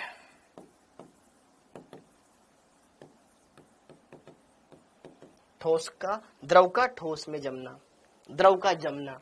ठीक है, वो हम बचपन में ये पढ़ते हैं ना कि जिस ताप पर द्रव ठोस में बदल जाता है, हिमांक बिंदु कहलाता है। लेकिन अब थोड़ा अपन मॉडर्न बड़े हो गए ना अपन, अब बड़ी परिभाषाएं सीखेंगे। हाँ जी, हिमांक बिंदु वह तापमान जिस तापमान पर द्रव का वाष्प दाब ठोस के वाष्प दाब के बराबर हो जाए। क्या बोला? द्रव का वाष्प दाब ठोस के वाष्प दाब के बराबर हो जाए, वह तापमान कहलाता है हिमांक बिंदु। सब चीजों को क्लियर करूंगा। वह तापमान जिस पर द्रव का वाष्प दाब, सर ठोस की तो वाष्प बनती ही नहीं है, आपने बोला था, अभी बताऊंगा। वह तापमान जिस पर द्रव का वाष्प दाब ठोस के वाष्प, उसी ठोस, ठीक है ना, जैसे कि पानी द्रव में भी होता है, पानी ठोस में भी होता है, पानी पानी की बात चल रही दोनों जगह। ठीक है, वाष्प के ठोस के वाष्प दाब के समान हो जाता हो, हिमांक बिंदु कहलाता है। हिमांक बिंदु, मेरी प्यारी बिंदु, हिमांक बिंदु कहलाता है।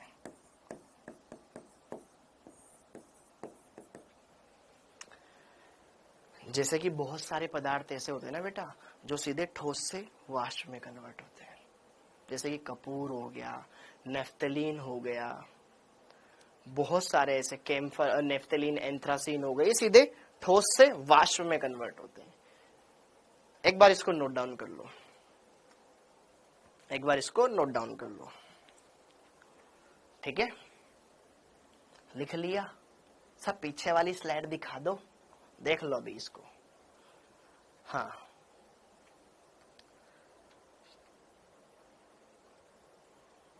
डंडना डंडन बेटा, पूरी क्लास को ईमानदारी से देखा करो। ठीक है, जब भी देखो ना आप ये सोच करके देखो कि यार यही मेरी आखिरी क्लास है, बस आज मेरे को इसको अच्छे से देखना है। ठीक है, यही मेरी आखिरी क्लास है, ऐसे पढ़ना है कि भैया आज के जैसा मैं पहले कभी पढ़ा ही नहीं। ठीक है, तो आपके अंदर मोटिवेशन ऑटोमेटिक आएगा कि बस इन सर से आज ही मिलना होगा, इसके बाद ये सर चले जाएंगे, या यही मेरी आखिरी क्लास है। ठीक है ना, ओके, कल ही मेरा नीट का पेपर है, ऐसे पढ़ना है तो मजा आएगा। इतनी बात क्लियर हो गई? हाँ या ना? अब हिमांक में अवनमन ये हो गया। हाँ जी, तो मैं ये बोल रहा था आपको कि जैसे कि मान लो ये कपूर है, कपूर, शायद कपूर, रणबीर कपूर कुछ नहीं, ये कपूर है, कपूर। ठीक है, भगवान के लिए अपन लगाते हैं ना वो कपूर, तो कपूर की भी वाष्प बनती है, क्योंकि इसके अंदर ठोस से वाष्प अवस्था में जाने की प्रवृत्ति पाई जाती है, तो इसकी भी तो वाष्प है ना, उसके वाष्प का जो दाब है वही तो वाष्प दाब कहलाता है। अब जैसे कि देखो ध्यान से, द्रव, जैसे कि पानी द्रव में भी होता है, ठोस में भी होता है। जब बर्फ बनती है तो बर्फ की भी तो वाष्प बनती है कि नहीं बनती यार? जैसे कि बर्फ है, आप जैसे ही बर्फ के आसपास हाथ रखोगे ना, आप फील हो जाएगी आपको ठंडक ठंडक सी, भले उसको टच नहीं कर रहे, लेकिन वो कहीं ना कहीं ऊष्मा रिलीज कर रहा होता है। तो जैसे कि अपन बात करें, जैसे कि पानी का हिमांक, पानी का हिमांक बिंदु कितना होता है? 0 डिग्री सेल्सियस, या मैं बोलूं 273.15 केल्विन। तो इस पर क्या हुआ होगा? इस पर पानी का वाष्प दाब किसके बराबर हो गया होगा? बर्फ के वाष्प दाब के बराबर हो गया बर्फ के वाष्प दाब के बराबर हुआ होगा। और जब ये कंडीशन आ जाती है तो हम बोल देंगे कि भैया पानी तेरा हिमांक बिंदु आ गया है, अब तू नहीं रहेगा, बर्फ रहेगा। ठीक है, इतनी बातें हो गई। ये बात क्लियर हो गई भैया। अब आगे की बात आती है, ये बस समझाने वाली बात थी। हाँ, अब हम यहां पर भी कुछ ग्राफ बनाएंगे। ठीक है ना, यहां पर भी हम कुछ ग्राफ बनाने वाले हैं। उस ग्राफ को सबसे पहले मुझे समझाना पड़ेगा आपको, वरना तुम बोलोगे समझ नहीं आया, समझ नहीं आया, समझ नहीं आया। तो जरा देखो ध्यान से,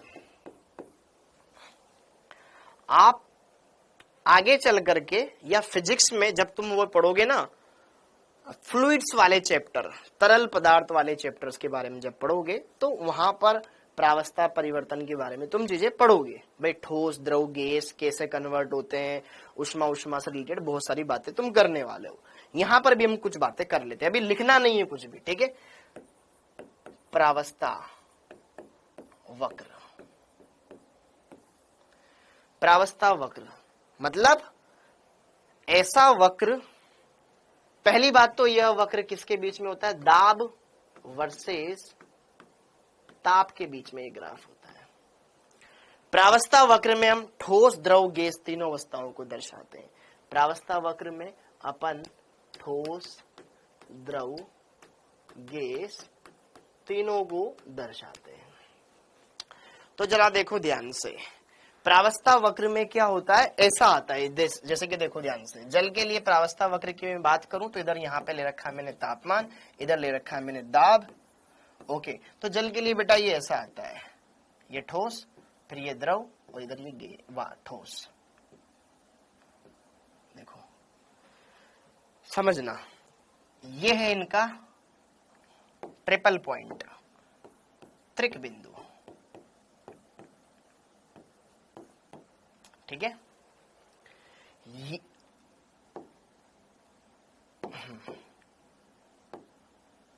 ये है इधर गैस या वाष्प अवस्था, इधर इधर इधर इधर ठोस, बर्फ जमा हुआ, इधर इधर द्रव।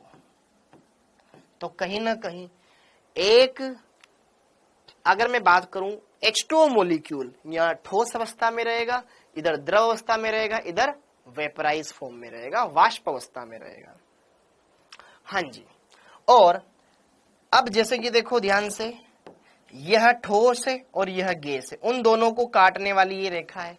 इस रेखा पर अगर कोई बिंदु हो, इस रेखा पर जैसे कि तुमसे पूछ लिया इस बिंदु पर कौन सी अवस्था है, तो आप ये बोलोगे कि गुरुजी इधर देखो ठोस है, इधर देखो गैस है, इस दोनों के बीच की ये लाइन है, ये साम्य अवस्था वाला बिंदु है। इन पर ठोस भी अवस्था होगी, द्रव अवस्था एक दूसरे के साम्य में रहेगी। ये इधर से उधर जाने का रास्ता है, साम्य अवस्था वाला पॉइंट है ये, साम्य अवस्था। ये क्या है, ठोस, गैस, साम्य अवस्था।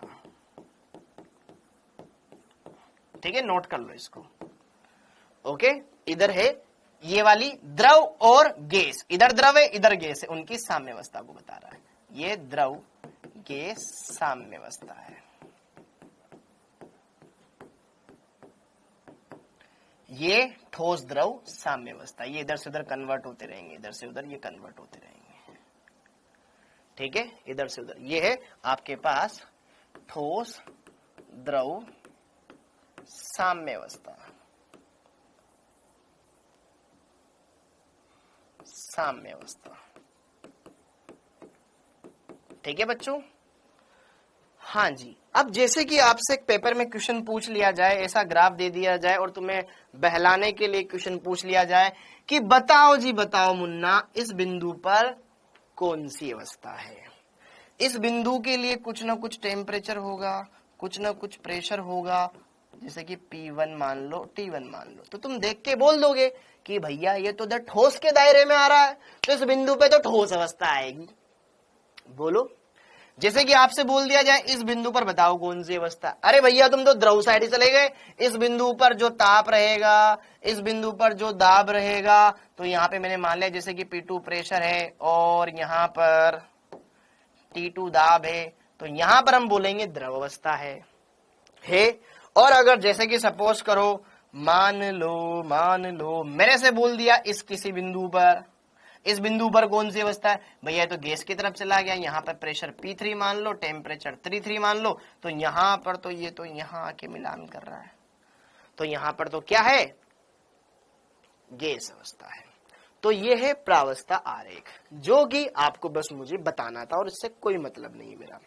तो जरा देखो ध्यान से बच्चों, काम की बात ये देखो कि यार यह ठोस और गैस के बीच का पॉइंट है, यहां आते आते इधर इधर जाते इधर, ये तीनों एक पॉइंट पे मिल रहे हैं, यहां पर ये है त्रिक बिंदु, ये है त्रिक बिंदु।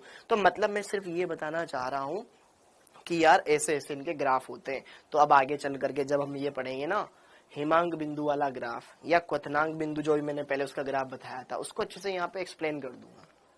थोड़ा सा मैं डेप्थ में लेकर चला गया, हो सकता है किसी को घबराहट हो रही हो, बेचैनी हो रही हो, बट बेटा यही सत्य है, इधर द्रव होता है, इधर ठोस होता है, इधर गैस होती है, ठीक है, ऐसा इनका ग्राफ आता है।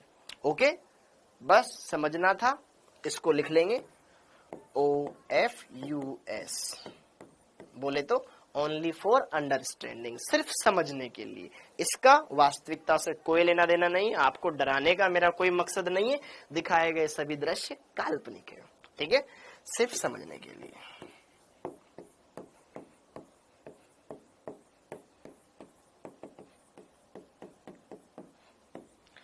ठीक है, ओके, अब थोड़ा सा आप आधा एक घंटा इसमें बनाने में लगाओगे टाइम, ठीक है, बना लेना इसको, ये आपके पास आ जाएगी स्लाइड, उसमें से देख लेना, ठीक है, बस आप तो ऐसे ही देख लो, ये, ठीक है ना, बस इन बातों को ध्यान रखना। अब आगे चलते हैं, अब हम बनाएंगे अपना ग्राफ। हाँ जी, हिमांक को समझना पड़ेगा ना हमें, तो जरा देखो ध्यान से, हिमांक में क्या चीजें आती है, कैसे आती है, इधर साइड में बता देता हूं। यहां पर वही वाष्प दाब है, यहां पर इधर क्या है, तापमान है। हाँ जी, अगर मैं बात करूं बेटा, तो जिस बिंदु पर द्रव अवस्था और ठोस अवस्था और द्रव अवस्था आके मिल जाए, मतलब जिस बिंदु पर उन दोनों के वाष्प दाब सेम हो जाए, तो क्या वही तापमान उनका हिमांक बिंदु कहलाता है, कहलाता है। तो जरा देखो ध्यान से, द्रव अवस्था के लिए बेटा ऐसा ग्राफ आता है, और ऐसा ही ग्राफ कहीं ना कहीं ठोस अवस्था के लिए भी आता है। इस बिंदु पर मान लो सपोज ये मिल गए, इधर इधर द्रव अवस्था है, इधर इधर ठोस अवस्था है, समझ में आया? थोड़ा सा इसको कर्व देते हैं अच्छे से, यहां से ये ठोस, इधर ये द्रव, समझ में आ गया? ये एक ही विलायक है, जैसे कि पानी यहां से लेकर यहां तक ठोस है, फिर उसके आगे द्रव है, ये है विलायक,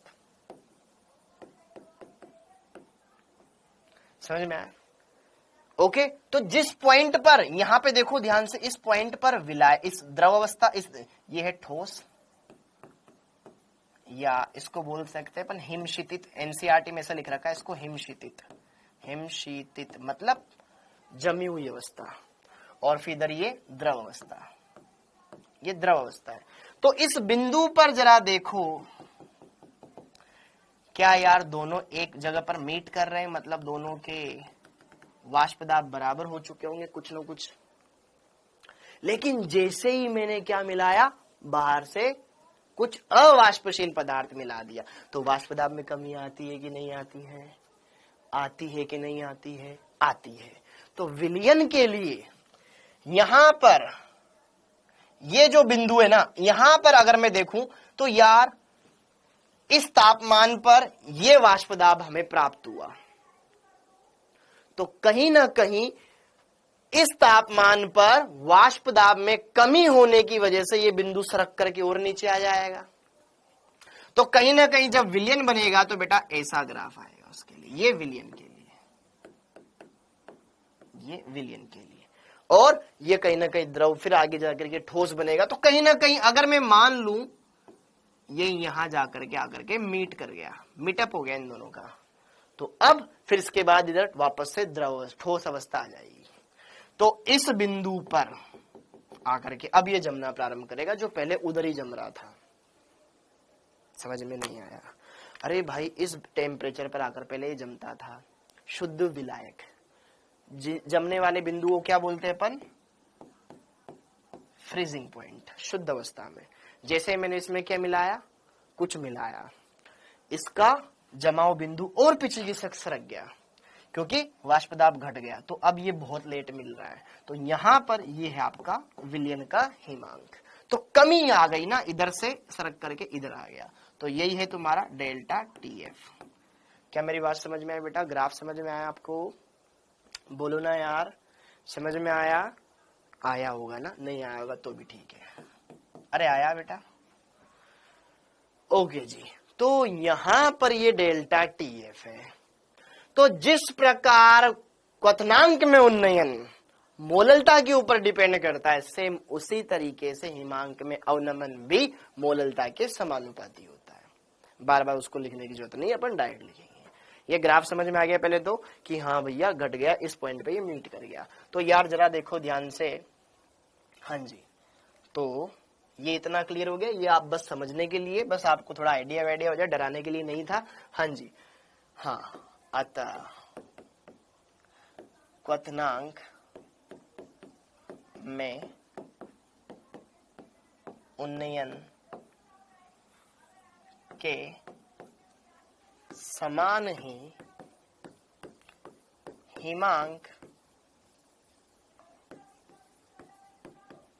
हिमांक में अवनमन मोललता, विलयन की मोललता के समानुपाती होता है। विलयन की मोललता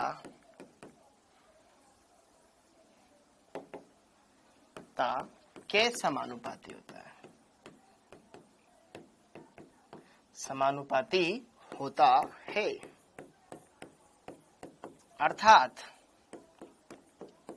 डेल्टा टीएफ हिमांक में अवनमन किसके समानुपाती होगा? एम के समानुपाती होगा। पक्की बात है?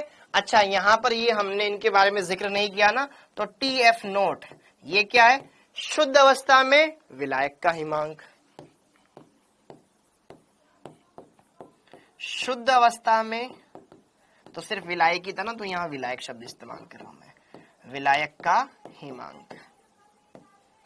ओके, अभी थोड़ी देर बाद मैं आपके कमेंट देखूंगा बेटा, ठीक है? ओके, और यहां पर टीएफ क्या है? विलयन का हिमांक, भाई विलयन का हिमांक।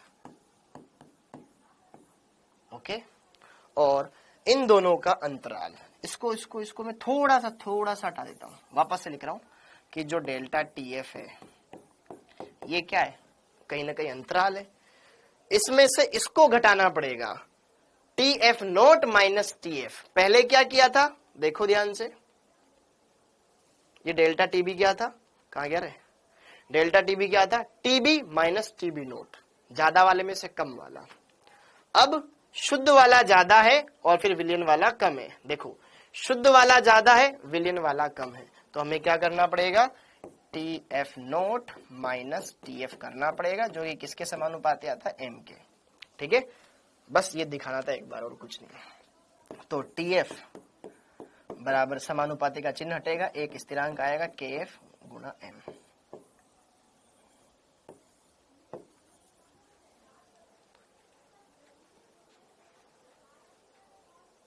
ठीक है बेटा, ठीक है।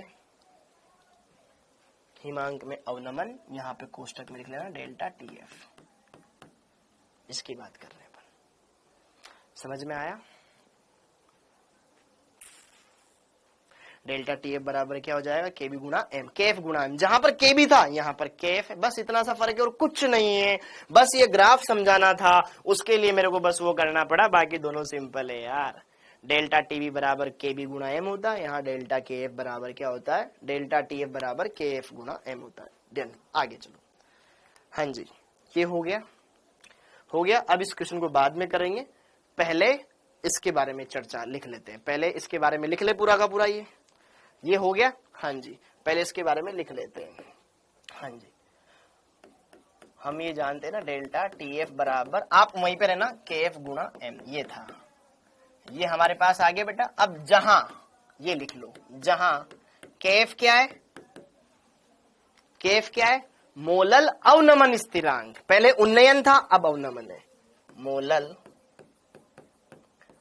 अवनमन स्थिरांक, अवनमन स्थिरांक इसे कहा जाता है, ठीक है। या क्रायोस्कोपिक, क्रायोस्कोपिक स्थिरांक इसे कहा जाता है, क्रायोस्कोपिक स्थिरांक। ये भी कहीं ना कहीं विलायक के ऊपर डिपेंड करता है, हर एक विलायक का अलग अलग होता है, ठीक है। विलायक की प्रकृति पर निर्भर करता है, पर निर्भर करता है, अरे पर निर्भर करता है, ठीक है। ये हो गया इसके केएफ का मात्रक या केएफ की इकाई। इकाई के बारे में बात करें तो हम ये जानते हैं केएफ बराबर क्या हो जाएगा, delta TF upon M. M मोललता है, ऊपर तापमान है, तापमान का मात्रक क्या होता है, वही डिग्री सेल्सियस या केल्विन बटे मोललता का मात्रक क्या होता है, मोल प्रति किलोग्राम।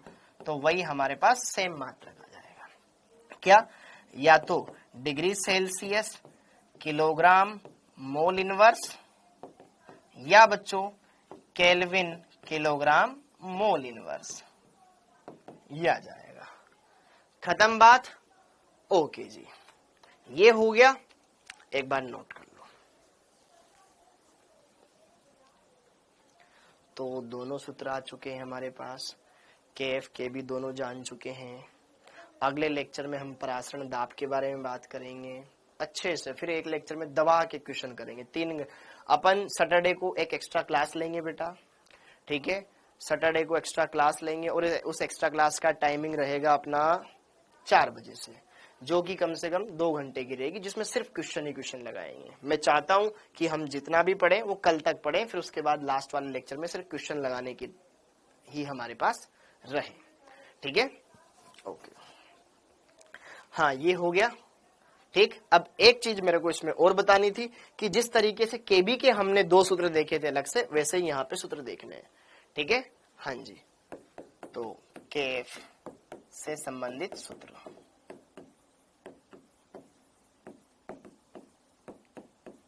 सेम सूत्र है, सेम।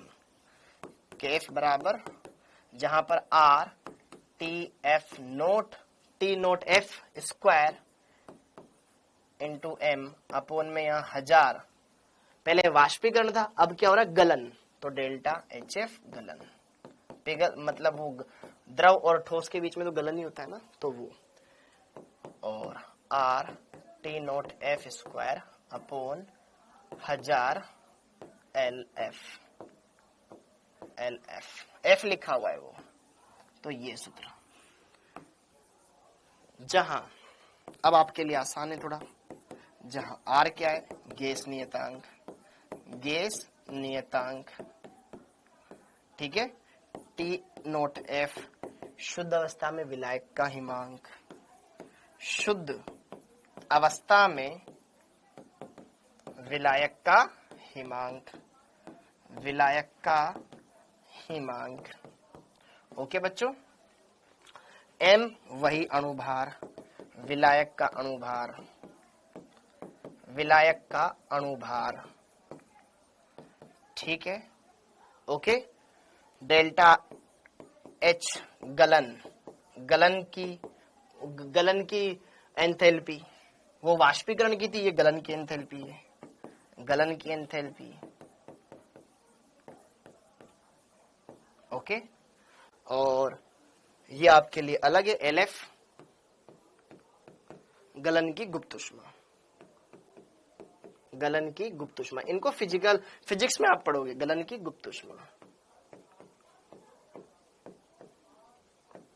हाँ जी, ये खत्म हो गया, ये खत्म हो गया। तो सूत्र अपन ने लिख लिए, अच्छे चीजों को डिस्कस कर लिया और सारी चीजों को समझ लिया, ठीक है। डन, डनाडन डन। अब 2 क्वेश्चन लगा लेते हैं, ताकि एक परासरण दाब अगली क्लास में करेंगे, एक ये वाला क्वेश्चन और एक ये वाला क्वेश्चन, ठीक है। यहां तक लिख लो आप पहले अच्छे से।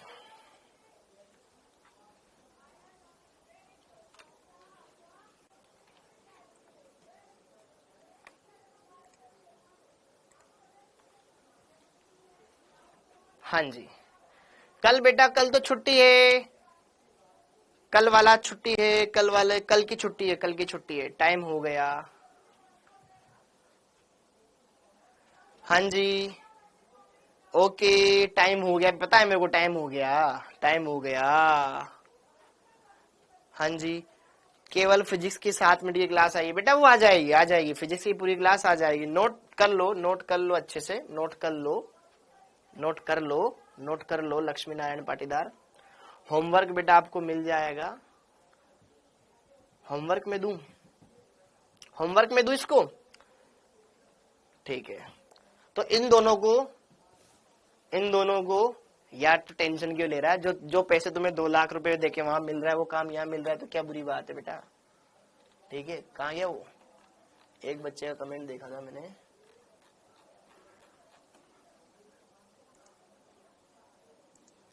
एक बच्चे का कमेंट देखना है मेरे को।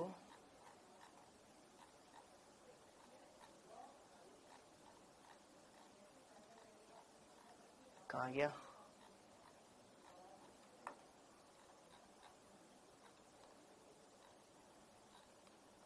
पता नहीं कहाँ चला गया एक बच्चे का कमेंट। आयुष नामदेव बेटा, क्या हो गया? कैसे परेशान हो रहे हो बेटा?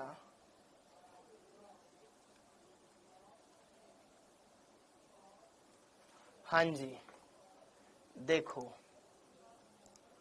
हाँ, वापस से मैं नॉर्मल कर दिए कमेंट, कमेंट नॉर्मल कर दिए।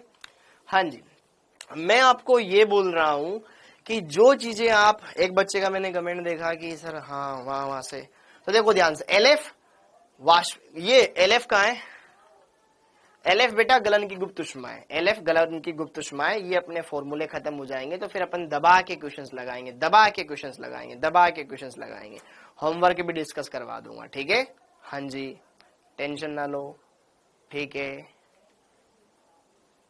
सर, आप पहले लिखने दीजिए, उसके बाद देखो ध्यान से, एक बार में ना, जो जाना चाहता है वो जा सकता है बेटा, एक बार मैं इनको पूरे को एक्सप्लेन कर देता हूँ। हिमांक, हमने क्वथनांक में उन्नयन देखा, क्वथनांक में उन्नयन मतलब क्वथनांक का बढ़ जाना। क्वथनांक कब बढ़ता है? जब वाष्पदाब घट जाता है। वाष्पदाब कब घटता है? जब अपन बाहर से कुछ मिलाते हैं। तो सिंपल सा यहाँ पर ये एक फॉर्मूला आता है, इस फॉर्मूले को ध्यान रखना है, जो कि ये रहा, ठीक है? डेल्टा टी बराबर के बी गुणा एम होता है। इस एम जहां पर मोललता है, इस सूत्र में सारी चीजें आपको दी जाएगी, कोई एक चीज पूछ जाएगी, वो निकाल लेना, ठीक है? वो अपन सीखेंगे। ये क्लियर हो गया, ये एक फॉर्मूला है।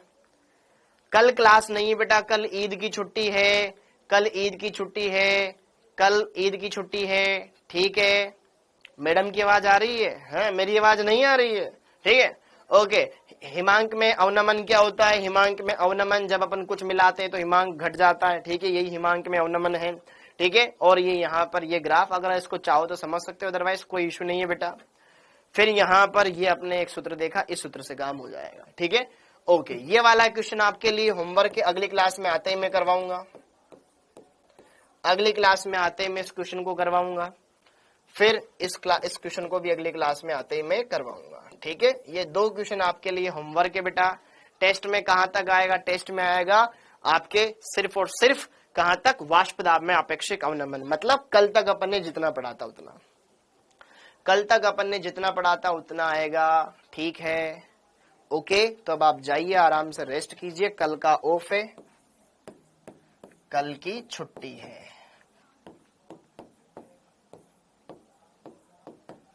ठीक है? ये समझ में आता होगा आपको। ऑफलाइन में पढ़ाया है बेटा, ऑफलाइन में पढ़ाया है ना मैंने, ठीक है? लेकिन वहां इंग्लिश में पढ़ाया है, यहाँ हिंदी में पढ़ा रहे हैं, ठीक है? Okay, bye bye bye bye bye bye, ठीक है? ओके, हाँ जी, जोश बटलर बिल्कुल बेटा, दे देंगे उसको भी, दे देंगे, डलवा देंगे उसको, ठीक है? एनसीईआरटी संपूर्ण, ठीक है? बाय बाय बच्चों, bye bye, thank you, thank you, thank you, जय हिंद।